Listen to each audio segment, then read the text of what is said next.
When I first moved to Pinebrook Estates, all I wanted was quiet. Just a patch of peace for me and my daughter Ellie, after a year that had stripped us raw. My wife Miranda had passed from a sudden aneurysm the spring before, and grief had pressed into every room of our old house. I needed a change of air, a place that didn't echo with memories every time I opened a cabinet or heard the creak of the hallway floor. Pinebrook had seemed perfect. A planned community of wide streets, maple trees, and pastel homes with neat porches. The real estate flyer called it an oasis of calm with family-centered values. I didn't care much for slogans, but Ellie had smiled when she saw the neighborhood duck pond, and that was enough. We bought a modest two-bedroom at the end of Hawthorne Drive, facing a cul-de-sac. I had retired from municipal engineering the year before Miranda died, so I figured I'd focus on Ellie, maybe tinker with woodworking again. A calm life. Just us. But calm was not what awaited us. 3 days after we moved in, a thick packet arrived in the mailbox bound with a red HOA seal, like a diploma. Inside were 27 pages of regulations, welcome messages, and fines. You could be cited for faded garden gnomes for leaving a trash can visible on your driveway for more than 3 hours, even for growing vegetables in the front yard. I'd lived through code compliance. This was something else entirely. I skimmed through it and muttered, "Well, they sure like their rules." "Who's they?" Ellie asked. I looked up. She stood in the doorway, hugging her sketchpad to her chest like armor. She had Miranda's eyes green and always searching. "The HOA," I said. Homeowners Association. They help manage the neighborhood. Are they nice? I hesitated. "We'll find out." We did quickly. Karen Whitley was the HOA president, and it didn't take long to know that meant queen. She lived in the biggest house on Magnolia Loop, a 2-story colonial with white columns, a manicured lawn, and an American flag that never once drooped out of alignment. She walked with the stiff authority of someone who had never been told no, or at least hadn't accepted it. I met her in person when I tried to plant a small apple tree in our front yard. She appeared mid-hole, marching across my lawn, in slacks and a windbreaker embroidered with HOA board in script gold. Her lipstick was red. Her eyes were colder than shade. "Mr. Granger," she said, folding her arms. "That's not on the approved landscape list." I straightened. "It's a native species, dwarf honeycrisp. Doesn't breach height restrictions." Karen smiled the way a lawyer does when she smells weak evidence. "We don't allow fruit trees in front lawns. Attracts rodents, squirrels, wasps." I wiped sweat from my brow and said, "I'll put a net over it." "You'll remove it," she said. I stared at her then, down at the small tree still wrapped in its burlap root ball. I had planted one just like it when Ellie was born in our old home. It had bloomed white that spring. Miranda used to read books beneath it. "You'll receive a notice by mail," Karen added, and walked away without waiting for my reply. Sure enough, a fine arrived 4 days later, $75 for an unapproved planting. I paid it. I dug up the tree and moved it to the backyard. That set the tone. Over the next few weeks, I watched Karen orchestrate the community like a chessboard. She installed security cameras at the clubhouse entrance, issued fines for faded shutters, and once had a resident repaint their mailbox because the tone was too beige. She held monthly meetings where she smiled for exactly 5 minutes, then steamrolled any suggestion that didn't come from her clipboard. Ellie didn't understand it at first. "Why doesn't anyone stand up to her?" she asked one night as I folded the latest violation letter. This one was for visible workshop materials, meaning my wooden sawhorses stacked neatly behind the garage. "People pick their battles," I said, "but you worked in city planning. You know this stuff. Why don't you say something?" I looked at her. Her hands speckled with charcoal, her eyes fierce. "Because sometimes," I said slowly, "it's not worth the fight." But even as I said it, I wasn't sure I believed it. Something about Karen's smugness, her certainty that she could do no wrong, it got under my skin. I'd dealt with overzealous officials before, but this was different. She wielded power like a private weapon, and no one was stopping her. Still, I kept my head down. I mowed the lawn on schedule. I stored my tools. I attended one meeting, sat in the back, and left with a tension headache. I didn't say anything, not yet, but I was watching. It didn't take long before I saw something strange. One afternoon, I was walking home from the hardware store when I passed the Clubhouse. It was an impressive building. I'll give them that: faux columns, tall windows, stone detailing. But as I glanced at the exterior panels, I noticed something off. The drainage slopes were poorly angled. Water would collect near the base during storms. Worse, the roofline had a visible sag, slight but unmistakable to someone who spent 3 decades examining load paths. I stepped closer. The siding material looked thin, not up to code for hurricane exposure. No storm shutters, no evidence of bracing reinforcements. I blinked. I wasn't supposed to be thinking like this anymore. I had retired. But instinct doesn't retire. Back home, I pulled up the original community design permits, which were public record. The clubhouse had been built just 5 years ago. It had been rushed through approval with minimal inspection. I cross-referenced building materials with the Florida Storm Zone Safety Guide. What I saw made my jaw clench. The clubhouse was a paper doll in a wind tunnel, and Karen had just told residents at the last meeting that the HOA had not renewed the insurance coverage. Wasteful, she'd said. We haven't had a major storm in years. I knew then something would have to give. Either someone spoke up or we'd all pay the price. I stared at the file on my desk, Ellie humming in the next room. I wasn't ready to be that someone. Not yet. But the storm was coming. The first sign that Karen's authority was metastasizing came in the form of a budget restructuring memo slipped into everyone's mailbox like a party invitation. It was printed on heavy cardstock and stamped with a gold HOA emblem. I remember holding it up to the light, amused by the theatrics, until I read what was inside. In neat bullet points, Karen had itemized a list of non-essential expenditures that were to be either suspended or eliminated. Among them, the neighborhood's annual fall festival, new playground equipment for the kids' park, the tree pruning schedule, and most shockingly, the renewal of the HOA's catastrophic property insurance. I must have read that line 3 times. The clubhouse, the tennis courts, the shared greenbelt, all uninsured in the face of floods, hurricanes, or structural collapse. I blinked and reread it again. But the ink didn't change. At the bottom of the memo in Karen's confident cursive was the final flourish. We believe in accountability, not fear-mongering. Risk is part of life. Let's not bankrupt the community preparing for what may never come. It wasn't just delusional, it was negligent. I folded the memo in half and slid it into my file cabinet. By then, I'd already started collecting documents. Not out of paranoia, out of habit. I'd spent my working life around officials who cut corners and contractors who winked at safety codes. I'd learned to watch for the tells. The next HOA meeting was packed. Karen stood at the head of the room in her usual navy blue pantsuit, flanked by her loyal board members Roger Wilkes, a man with too much hair gel and not enough spine, and Denise Morgan, who nodded any time Karen so much as cleared her throat. "Let's begin," Karen said brightly, adjusting her mic. "I trust you all received the budget memo." A few residents murmured. A woman near the front, Nancy, raised a hand. "Is it true we're canceling the insurance? What happens if something happens to the clubhouse or the pool?" Karen smiled tightly. "Nancy, thank you for your concern. But the data shows that we've gone 7 years without a major storm. Premiums have increased 18% since last year. That's money we can't justify spending when the risk is statistically low." "But it only takes one storm," Nancy replied. Karen cut her off with a wave. "And it takes just one panic to bankrupt an HOA. We're fiscally responsible. We're not fortune tellers." I stood in the back row, arms folded. My hands itched to speak. I should have. But I was still watching, still calculating. Ellie sat beside me, thumbing her phone earbuds in. She hated coming to these meetings, but I'd started bringing her because I wanted her to understand how decisions worked, how communities worked. Or didn't. A man 2 rows ahead, Mark Sibley, former Navy, if I remembered right, stood up. "I did 2 tours in the Gulf," he said calmly. "Preparedness isn't fear. It's common sense. What's your plan if we do get hit?" Karen didn't miss a beat.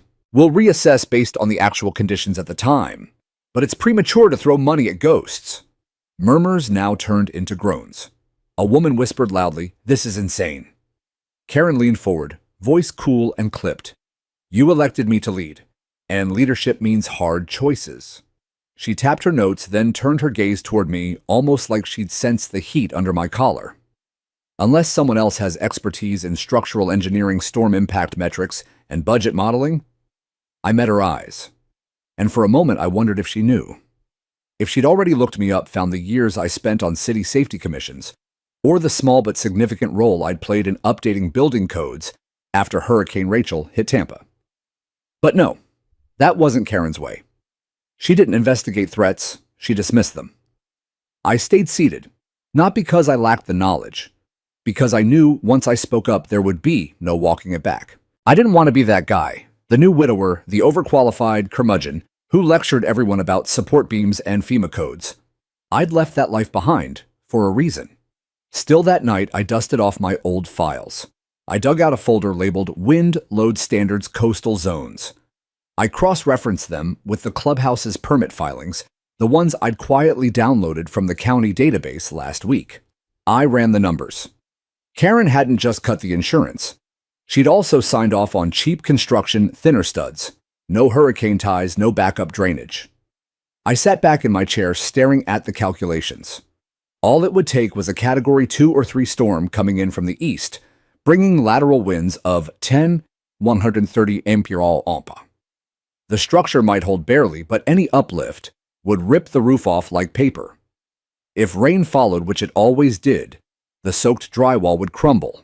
And no insurance meant the HOA, which meant the homeowners would foot the entire repair bill. Or worse, lives could be at risk if anyone sheltered there thinking it was safe. I printed the files and stored them in a waterproof envelope.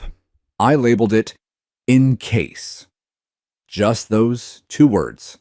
Then I placed it in the fireproof box under Ellie's bed. I didn't tell her.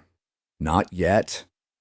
Instead, I walked the neighborhood that week, pretending to enjoy the weather, but noting storm drains, tree limbs, and gutters. I tested the emergency generator outside the clubhouse. It didn't start. I logged the date. Karen, meanwhile, had moved on to her next crusade, banning solar panels that disrupted community aesthetics.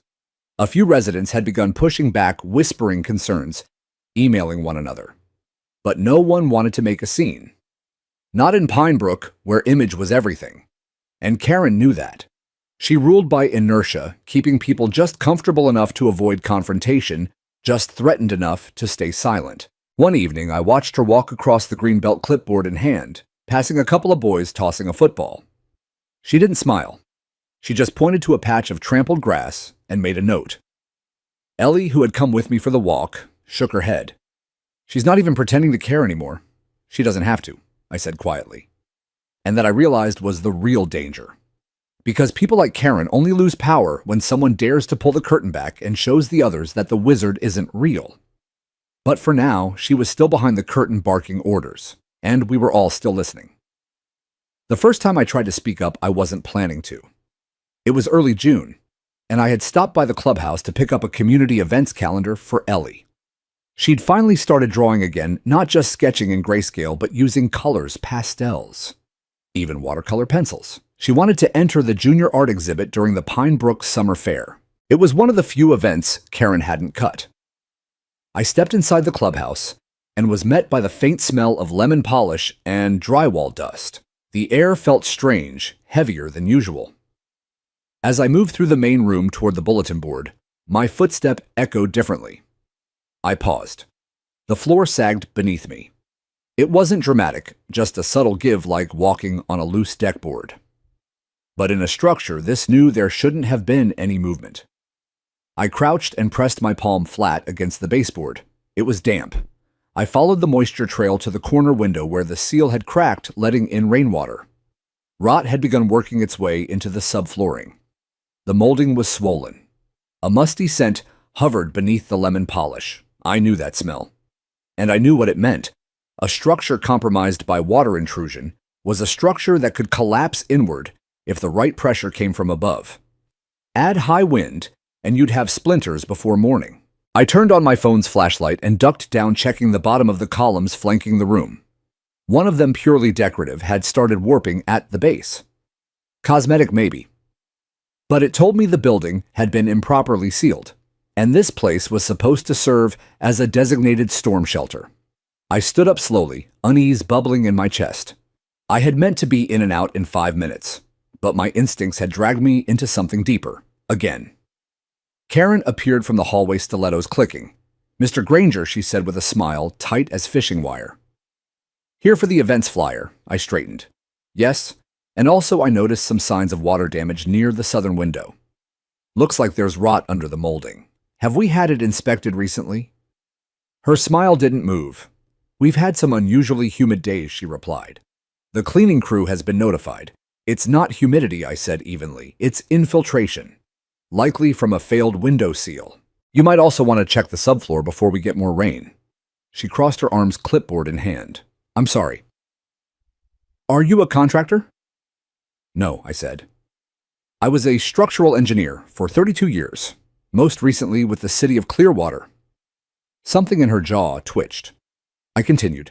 "I helped revise the residential code after Hurricane Rachel. That included shelter integrity audits. What I'm seeing here, the drainage angle, the column warping it, concerns me." She gave a little exhale through her nose and took a step forward. "Mr. Granger, I understand that your background may lead you to certain theories, but this clubhouse was approved by the county. It passed inspection. And quite frankly, I'm a little surprised by your tone." "It's not tone," I said. "It's math." Karen looked around. The place was empty, but she still dropped her voice as if managing PR optics.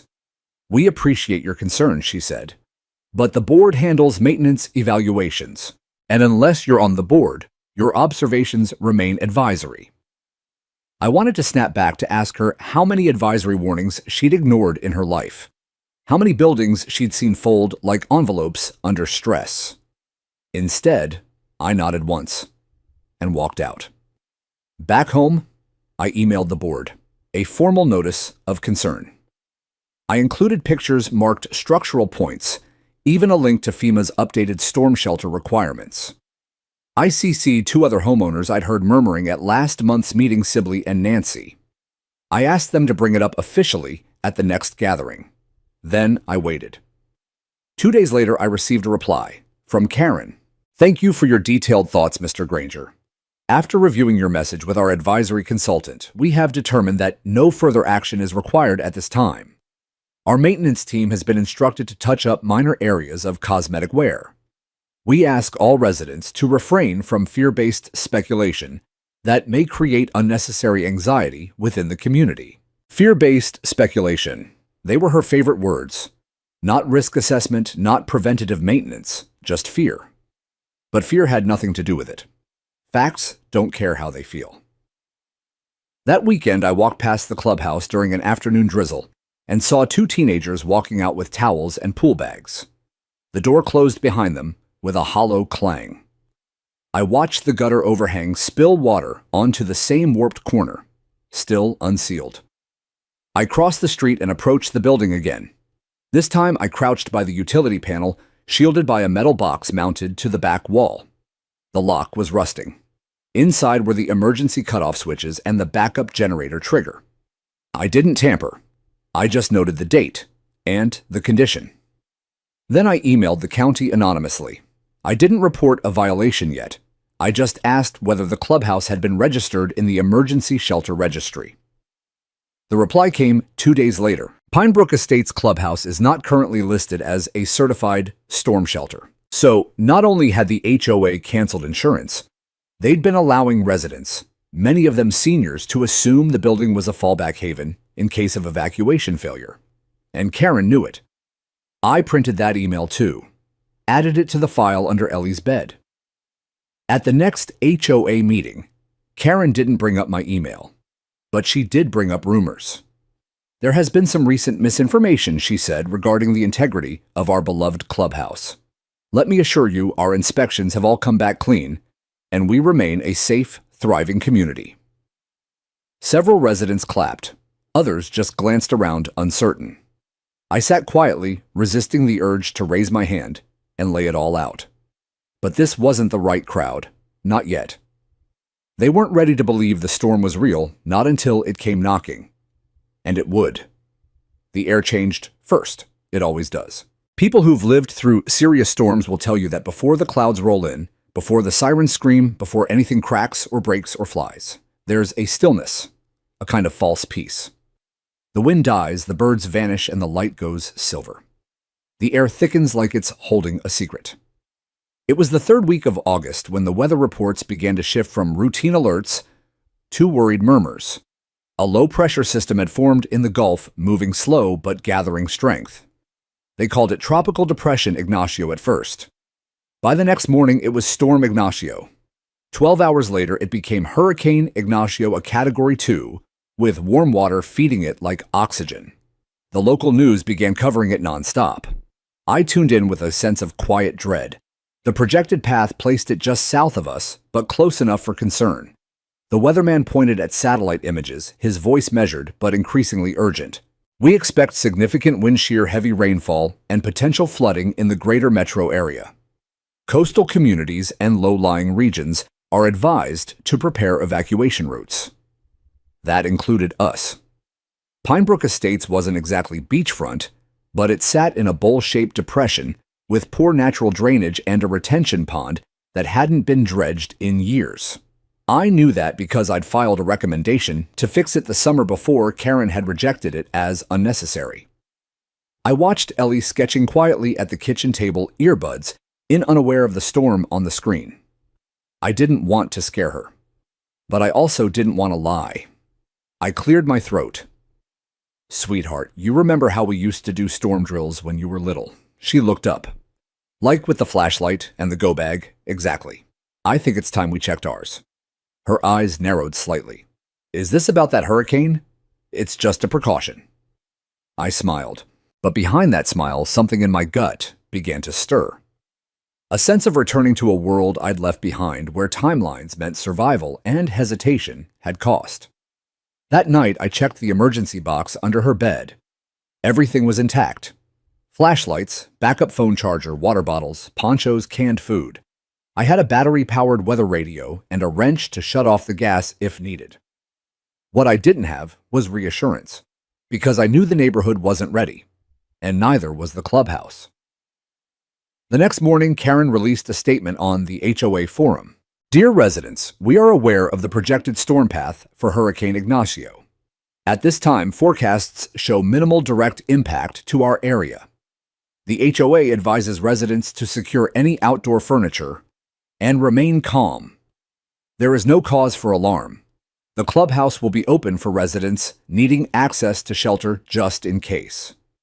Karen Whitley, HOA President. I read it twice, then a third time. No insurance, no stormproof certification. And she was opening it to families as shelter. It was negligence, bordering on criminal. I replied with a public comment. "The clubhouse is not listed as a certified storm shelter. Residents should be aware that the structure lacks reinforced roofing, backup drainage, and appropriate wind load tolerances. Please make alternate plans." Karen responded within 10 minutes. "Mr. Granger, we thank you for your persistent concerns, but we ask that residents refrain from spreading misinformation. The clubhouse is safe and built to standard. Panic is more dangerous than any storm." That night, my phone buzzed with messages. Some were from neighbors I barely knew. Should I be worried? "What do you mean the roof can't take wind? Where should we go if it floods?" I gave them the FEMA site. I gave them maps. I gave them facts. But I couldn't give them courage. That had to come from them.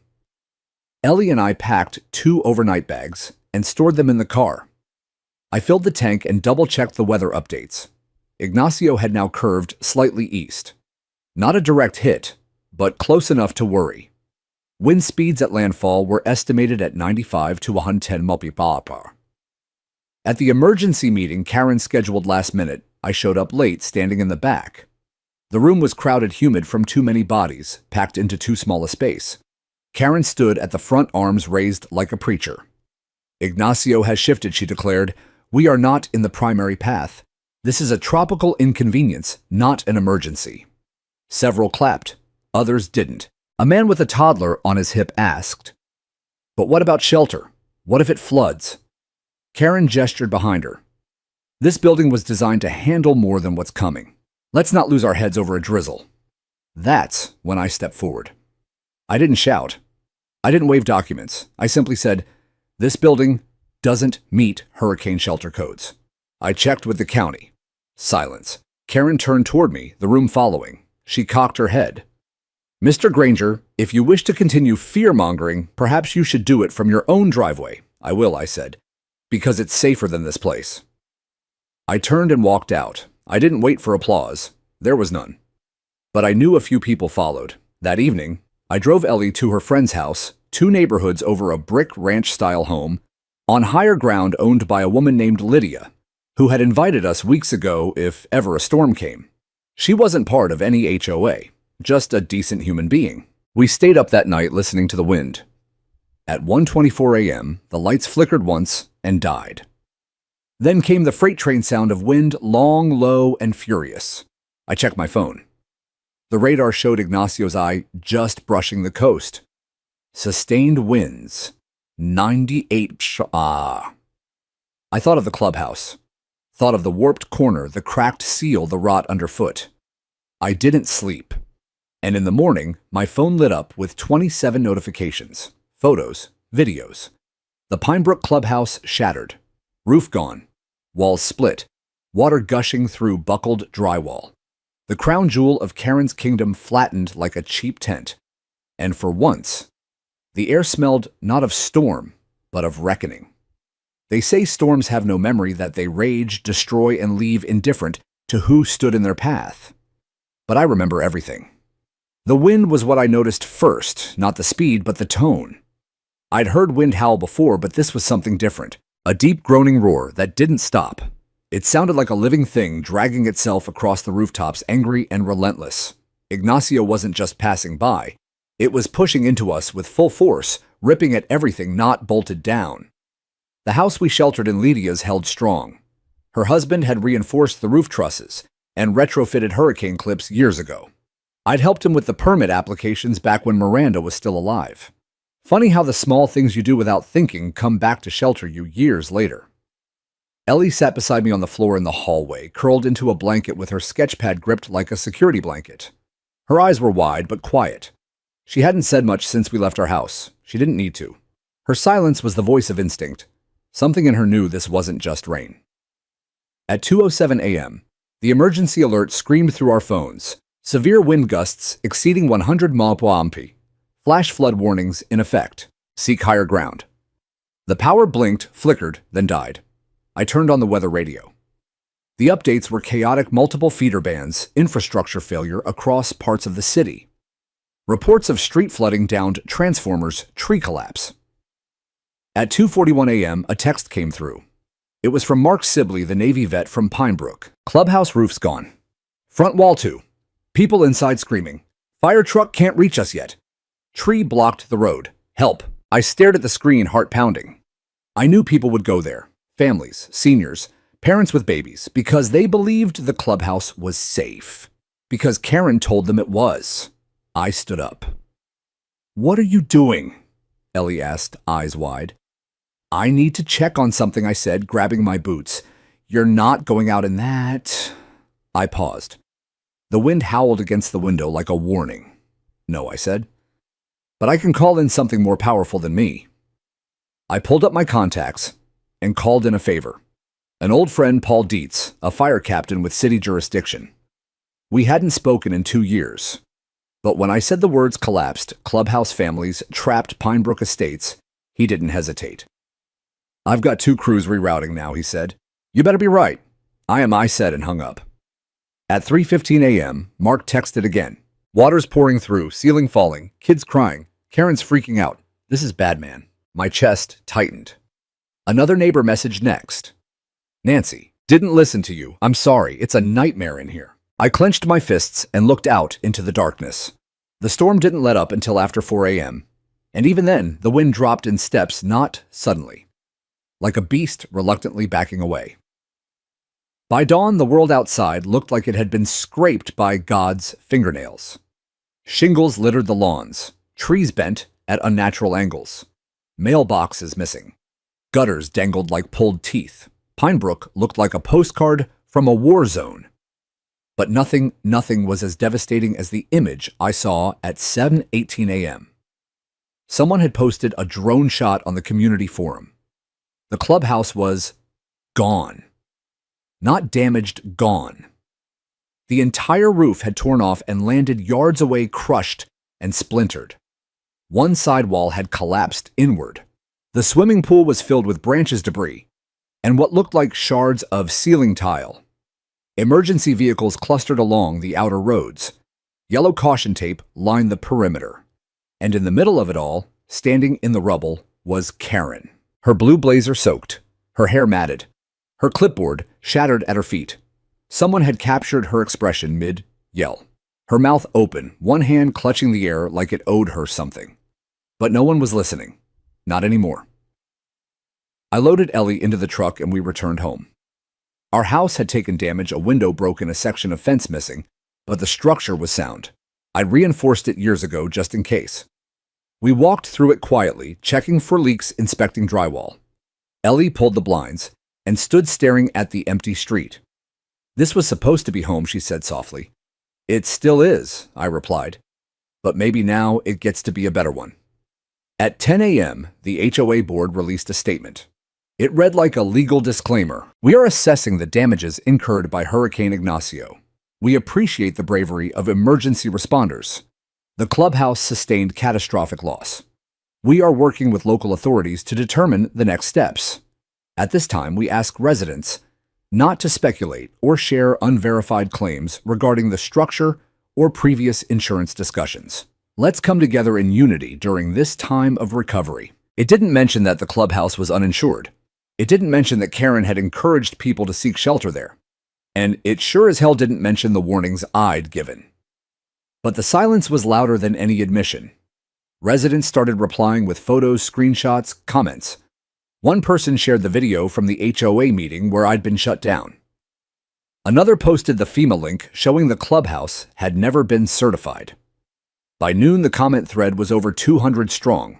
And then at the bottom, this, "We want answers, and we want accountability. Mark Sibley." Karen didn't reply. Instead, the HOA forum went offline for maintenance. But it was too late. The storm had done more than flatten a building. It had opened everyone's eyes. The Monday after the storm, Pinebrook Estates felt like a ghost town with a hangover.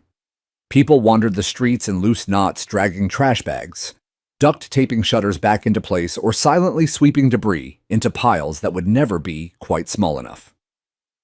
The air was heavy with the smell of wet insulation, broken pine, and something else, the sharp scent of realization.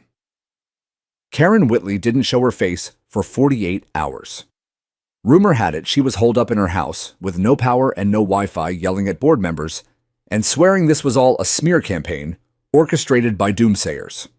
One resident, Denise Morgan's teenage son, claimed she'd thrown her phone into the fireplace after seeing the HOA forum all explode with accusations. I didn't care if that was true. What mattered was this: the illusion had shattered. On Tuesday morning, a city truck rolled into the neighborhood and taped a condemned notice across what was left of the clubhouse. A bright orange sticker flapped in the wind declaring the structure unsafe, unsalvageable, and legally sealed pending investigation.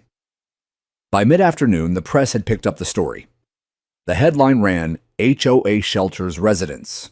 In uninsured building clubhouse collapses during storm." I stood in my driveway holding Ellie's hand, watching the news van idle near the pond. They'd interviewed Mark and Nancy. Both had come forward with text screenshots, voicemail recordings, and statements. What they didn't have were the documents. But I did. Every email I'd sent, every photograph I'd taken, every structural report I'd printed, highlighted, and stored in the file beneath Ellie's bed. I didn't release them yet. Not all at once. I started small. That afternoon, I sent an anonymous tip to the city's Building Integrity Division, complete with attachments.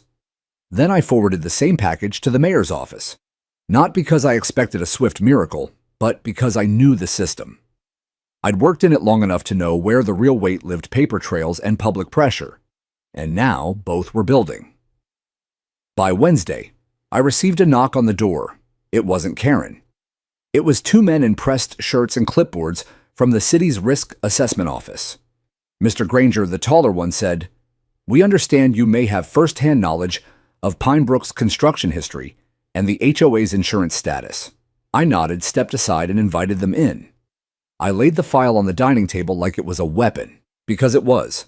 Blueprints, permit deviations, emails, photographs, my own notes. "Where did you get all this?" one of them asked. "I used to work municipal enforcement," I said. "Old habits die hard." They spent an hour scanning, photographing, logging everything into evidence bags. When they left, one of them shook my hand and said, "Thank you. You may have saved some lives." I didn't feel like a hero, just a man who'd seen the cliff edge and yelled. What happened next was as predictable as rain on wet concrete. On Thursday morning, Karen tried to speak. She posted a shaky, low-resolution video to the neighborhood group, her face, pale voice trembling between self-pity and passive aggression. "I've done everything I could for this community. For years, I never wanted this." The board agreed on the budget decisions. I didn't act alone. We were misled by contractors. We were failed by the system. Her eyes darted off camera several times as if looking for someone to feed her lines. Then she made a mistake. She said my name. And I find it disappointing that someone like Thomas Granger, who claimed to have knowledge but refused to participate constructively, would now seek to throw stones. The comment section caught fire. "He warned us," someone posted. "I remember that meeting." She laughed at him. "He's the only one who told the truth." By noon, Karen's video had more angry reactions than views. She deleted it before dinner. The next day, a petition began circulating, "Vote to dissolve the current HOA board." Within 24 hours, it had over 70% of the neighborhood's signatures. And then the storm inside the HOA office started to match the one we'd just weathered outside. Resignations poured in. Roger Wilkes was the first, his letter typed in Comic Sans, riddled with spelling errors, and ending with, "I didn't sign up for this." Then Denise Morgan stepped down, citing emotional stress. By Sunday, the only board member left was Karen. But the county had already intervened. They froze the HOA's access to emergency funds, pending investigation. City attorneys subpoenaed the HOA's meeting records, financial accounts, and voting history. And the residents, they came together in a way I hadn't seen before. People who never spoke to each other began knocking on neighbors' doors, checking on elderly residents, organizing meal drop-offs, and debris cleanup. Kids drew chalk hearts on the sidewalks.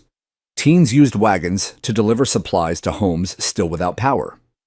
I helped coordinate an unofficial rebuilding committee. We weren't sanctioned, not yet, but we didn't wait for permission. We drafted a plan to apply for emergency infrastructure grants, started reviewing insurance packages, and sent out ballots for a new board. I didn't campaign, but they wrote my name in anyway. On Tuesday evening, Ellie and I stood under the string lights that someone had hung across the broken gazebo. A little girl handed me a card made from construction paper. On the front was a drawing of a house with no roof. Inside it said, "Thank you for saving us," from Emma, age 7. I held it for a long time. Ellie nudged me. "So, are you going to be the new HOA boss now?" I smiled. "I'm not sure that's a promotion. You'd be better than her. Most people would." She leaned her head against my arm. But she was so loud. "Being loud doesn't make you right," I said. "Just heard." And for the first time in a long time, I felt something settle inside me. Not vindication, not victory, but a sense that maybe, just maybe, something good was growing in the wreckage. By the time the county's investigative team arrived with clipboards and neon vests, Pinebrook's clubhouse looked like the skeleton of a broken promise. Yellow tape flapped in the wind like warning flags. The concrete foundation was cracked down the center split, like the community it once tried to unify. And tucked between the rubble like bones left after a feast were the real secrets, shortcuts, violations, and stamped lies pretending to be approvals. The investigators were thorough. They moved through the wreckage with practiced precision, photographing steel beams that hadn't been welded properly, documenting anchors missing from the foundation base, and peeling away drywall to reveal black mold stretching like veins across the wood. But they weren't the only ones uncovering things. Nancy stopped by my house one morning, eyes shadowed with sleeplessness, but sharp with purpose. I was on the HOA board for a month, she said, gripping a manila envelope. Back in 2018, before Karen pushed me out. I nodded. I remember. You resigned after that argument over the Clubhouse funding. Her mouth tightened. I didn't resign. She falsified the vote record, said I had a conflict of interest. She handed me the envelope. Inside were printed emails, notes from early meetings, and a scanned document that made my stomach twist. A change order signed by Karen that replaced the hurricane-rated roofing materials with a cheaper alternative. She had saved $12,400. On paper, she'd logged it as aesthetic upgrade, lighter paneling. No approval vote, no contractor signature, just her initials. I leaned back in my chair, the paper hot in my hands. This, I said, isn't just negligence. Nancy nodded. It's fraud. That evening, I added it to the file. The growing stack was no longer just about structural integrity. It was about moral rot. And Karen hadn't just cut corners. She'd built an entire framework of half-truths and arrogance, resting on the belief that no one would question her because no one ever had. Until now. News crews returned to Pinebrook that weekend, not just local affiliates, but regional networks. A segment aired under the title, When Power Fails Twice. How one HOA leader ignored storm warnings and got burned. They asked for interviews. I declined. But I gave them the documents. No editorializing, just facts. Karen's signed approvals. Her dismissals of inspection warnings. The budget sheets showing she had reallocated funds from structural maintenance to decorative landscaping projects and security cameras. One line item even included a $2,000 invoice for board member retreat spa weekend, and right below it, a denied invoice for roof drainage repair, Clubhouse South Wing. The internet did the rest. Within 48 hours, HOA watchdog groups picked up the story. Threads exploded with homeowners from other communities sharing similar experiences. Hashtags like #HOAFail and #KarenCollapse trended on local forums. The storm had become a symbol. Karen tried to vanish. Her mailbox overflowed. Her car disappeared from the driveway. At one point, a for sale by owner sign appeared in her yard, only to be graffitied the next day with the words, unsafe at any speed. But she couldn't hide forever. A week later, I received a call from an attorney representing a group of families who had sheltered in the clubhouse that night. They were filing a civil suit against the HOA, not just for property loss, but for emotional distress and endangerment. Would you be willing to serve as a professional witness? The attorney asked. Your documentation is critical. I agreed. I wasn't doing it out of revenge. I was doing it because someone had to speak for the silence before the storm. At the emergency community meeting 2 days later, the gymnasium at the local high school was packed. The temporary committee, the one I'd helped organize, had secured a neutral space so everyone could attend without HOA influence. A sea of folding chairs, clipboards, people holding printed screenshots, and in the center, standing in front of a projected image of the collapsed clubhouse, I finally stood and spoke. I told them everything. About the moisture under the baseboards, the sag in the roofline, the ignored emails. The conversation with Karen where she told me flat out that fear-mongering was more dangerous than storms. I didn't raise my voice. I didn't dramatize. I just told the truth. And when I finished, no one clapped. They just sat there in stunned quiet, the kind that comes when people realize they were almost part of a tragedy. Not because of fate, but because of someone's ego. A man in the front row, Jorge Alvarez, who'd lived in Pinebrook since the first foundations were poured, finally stood and said we should have listened. And I shook my head. No, I said. You shouldn't have had to. That night, Ellie and I sat in the backyard. The sky was clear for once, sharp with stars. She leaned against me, blanket wrapped around her shoulders. You know what I keep thinking? She asked softly. What's that place, the clubhouse? It wasn't real, was it? Like, not just the building. The whole thing. The feeling that someone else would keep us safe. I was quiet for a while. Then I said, sometimes safety's an illusion built on silence. It feels stable until the wind tests it. She nodded, drawing her knees up. So, what now? I said we build something real. It started with a knock on Karen Whitley's door. A quiet one, not the dramatic battering ram from a movie, not the kind that woke up an entire neighborhood. Just a single firm rap on her grand colonial door. According to Denise Morgan, who had been out walking her poodle at the time, Karen opened the door with a look of forced politeness that didn't last long. Standing on her porch were 2 county investigators and a plainclothes officer holding a clipboard. Karen didn't scream. She didn't run. But she didn't speak either. They handed her a letter and official notice that Pinebrook Estates Homeowners Association was under formal investigation for gross negligence, falsification of financial documents, and endangerment of public safety. The footage from a doorbell camera across the street went viral in our local HOA accountability group. She shut the door with trembling hands, but the story was already wide open. 2 days later, subpoenas landed in the inboxes of every remaining board member as well as the HOA's former contractor. I received a call from the attorney I'd spoken with before this time, with more intensity. "Mr. Granger, we're filing a class action suit. 31 families have signed on."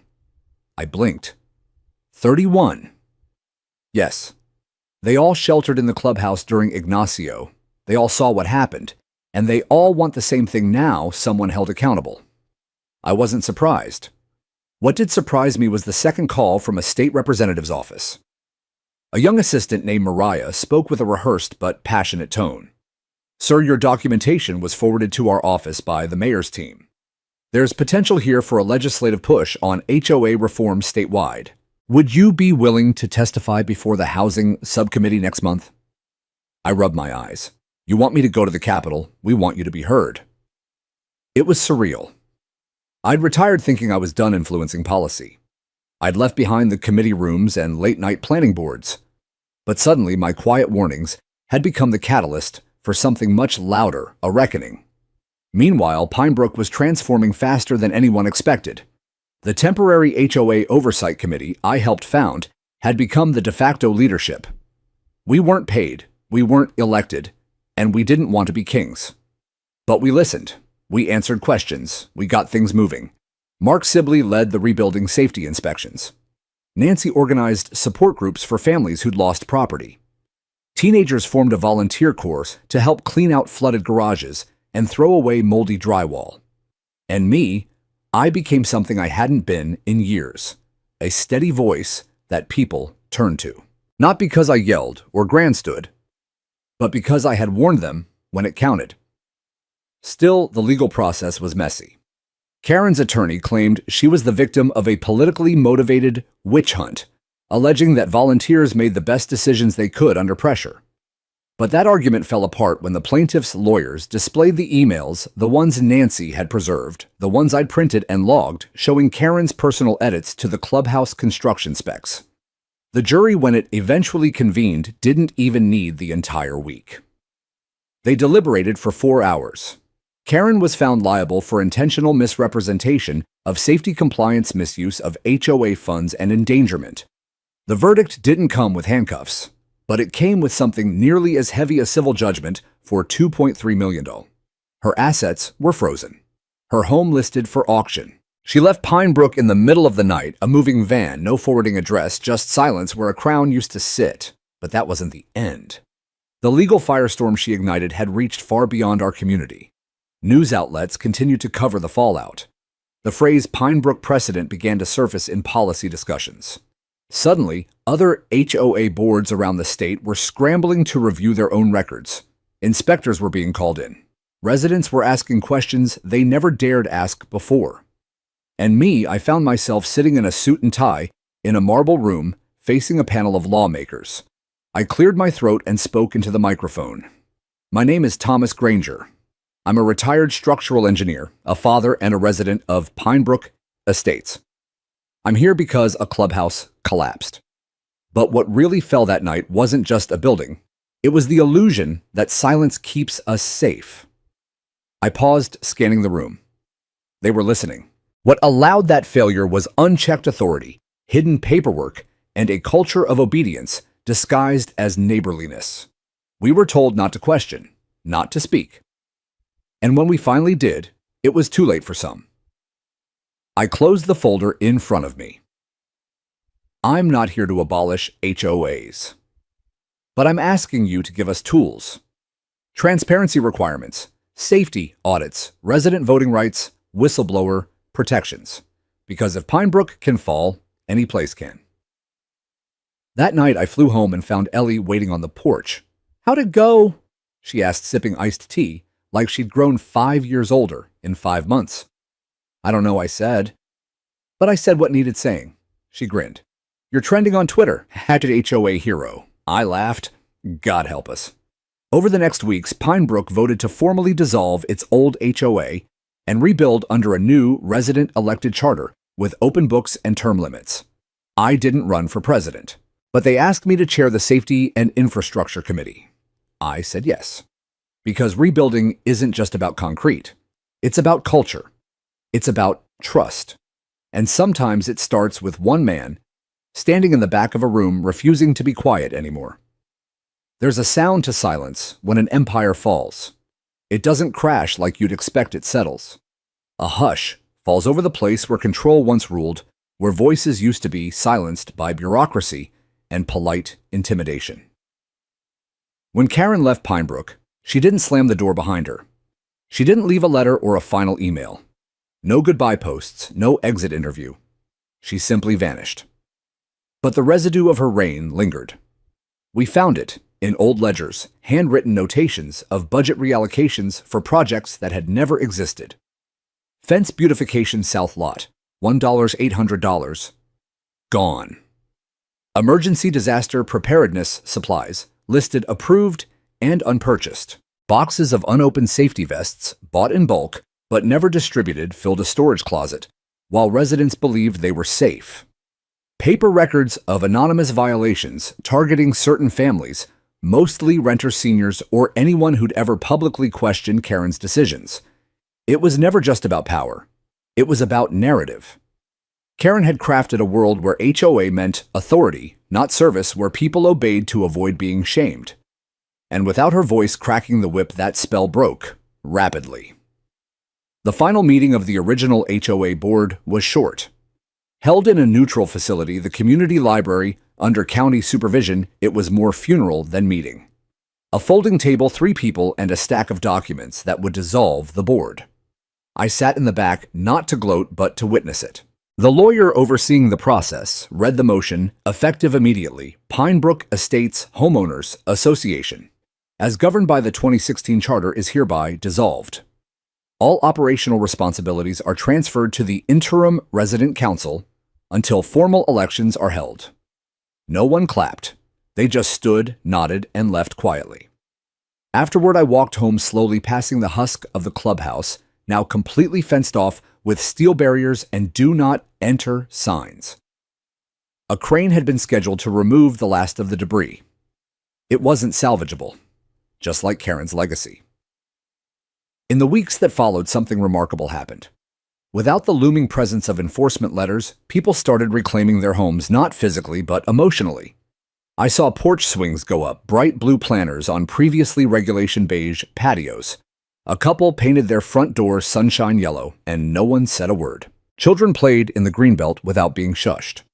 A woman who'd once been fined for hanging wind chimes now hosted weekend jam sessions with local musicians in her backyard. People lingered after sundown, sharing lemonade trading tools, rebuilding fences, together without paperwork or permission slips. It was as if a spell had been broken. I wasn't blind to the scars. Some neighbors had sold and left. Some still whispered about lawsuits and assessments and what would happen next tax season. But most of us had realized something bigger. We'd been living under fear, dressed in the clothes of order. And once fear left, we remembered how to be neighbors.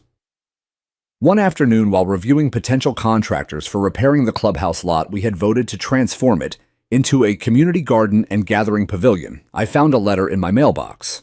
No return address. Inside was a single page, typed, "Mr. Granger, I imagine you feel proud of what you've done.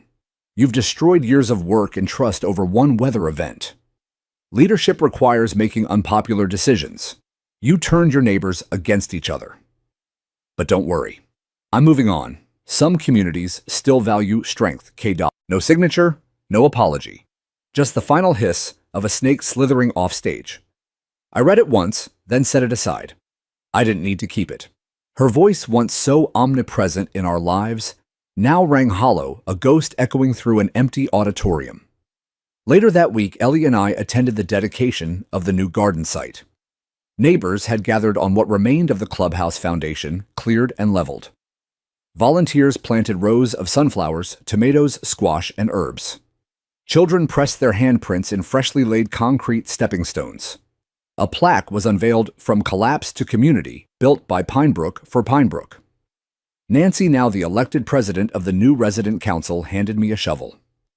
"Break ground with us," I nodded and stepped forward, sinking the metal head into the earth. The crowd clapped, but softly, not with celebration, but with reverence. For what we'd been through, for what we now understood. Later that evening, as Ellie and I sat under the stars with 2 cups of peach tea, she said something I'll never forget. "You didn't fight her to win, did you?" I looked over, surprised. "What do you mean?" "You didn't do all this because you wanted to beat her. You did it because we couldn't live like that anymore." I smiled. "That's part of it. But mostly I didn't want you to grow up thinking silence was safety." She nodded quietly. "I won't." The empire Karen built had collapsed not because of wind or rain, but because she underestimated the weight of quiet resistance. She underestimated the strength of someone who knew the rules and how to wield truth like a crowbar. The Clubhouse was gone. But Pinebrook stood, more honest, more humble, more human. Fall arrived slowly in Pinebrook, as if the seasons themselves were learning to tread more gently. The mornings were cooler, now the air a little sharper, filled with the scent of mulch and cut wood. Change had come not just in policy or personnel, but in the pulse of the place. Where the Clubhouse had once stood, grand, hollow, and ultimately deadly, the earth had been tilled and repurposed. In its place, the community garden had begun to thrive. Raised beds with neat rows of carrots, tomatoes, and sunflowers lined the space. A pergola, made from reclaimed storm debris, arched over a shared seating area. Someone painted a sign, in bright letters, "Grow Together." And we had. The official elections for the new Pinebrook Resident Council were held in late October. There were debates, community forums, and even yard signs, but no attack ads, no paranoia. Just people who wanted to serve. I declined every nomination. "I've had my moment," I told Nancy, smiling as she won the presidency by a landslide. Instead, I accepted the role of advisor. Quiet behind the scenes, exactly where I belonged. Helping guide, building code updates, safety audits, and most importantly, organizing the town's new disaster preparedness plan, which included real shelter options certified by the city.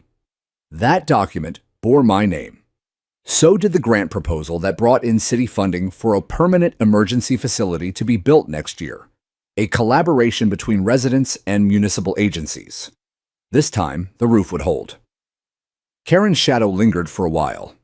There were lawsuits still being settled, civil judgments moving slowly through the system, and occasional whispers that she might have resurfaced in another community under a different name. But here in Pinebrook, she was a cautionary tale, not a threat. People asked me often, did I feel like I'd won? But I never thought of it that way. Because winning implies an opponent. And what we were up against wasn't just a person, it was a mindset. One that thrives in silence, grows under unchecked power, and convinces good people to look away until it's too late. We didn't beat Karen. We chose each other. And that made all the difference. On the 1-year anniversary of the storm, we held a memorial at the garden. Not for lives lost, thank God there were none, but for what we nearly became a neighborhood too afraid to speak. I stood at the back of the crowd, listening as children read letters of gratitude. One boy thanked the volunteers who helped rebuild his home. A girl named Emma, the same one who'd sent me the thank you drawing, read her poem about the night the sky broke and we didn't. Ellie stood beside me, taller now, more confident. She'd grown into herself over the past year in ways that had nothing to do with age. As the sun dipped behind the maples, Nancy invited me up to say a few words. I hesitated, then walked to the front. I looked out at the faces, no longer strangers, but people I'd dug dirt beside stacked sandbags with, argued and cried and rebuilt with. I don't have much to add, I began. You've all said it already. But if there's one thing I've learned this past year, it's this: buildings fall. Rules fail. People make mistakes, sometimes big ones. But what matters isn't what we lose. It's what we learn, and what we decide to build afterward. I paused, then added, we don't need a clubhouse to be a community. We need truth. We need courage. And we need each other. A hush fell over the garden, then a quiet, steady clap. One by one, they joined in.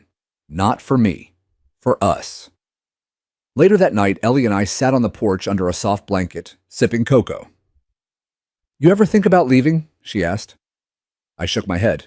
Not anymore. She tilted her head. Not even after everything. I looked around at the trimmed hedges, the restored homes, the laughter echoing from 2 doors down. At the stars above us, clear and undisturbed. No, I said. Because this place, it's different now. It's ours. Truly. She leaned against my shoulder. We didn't need words after that. Because sometimes, after a storm, the most powerful thing you can do is stay. To show that shelter isn't just walls and beams. It's truth. It's accountability. It's choosing to protect each other not with force, but with care. It's looking your neighbor in the eye and knowing that no matter what comes next, you won't face it alone.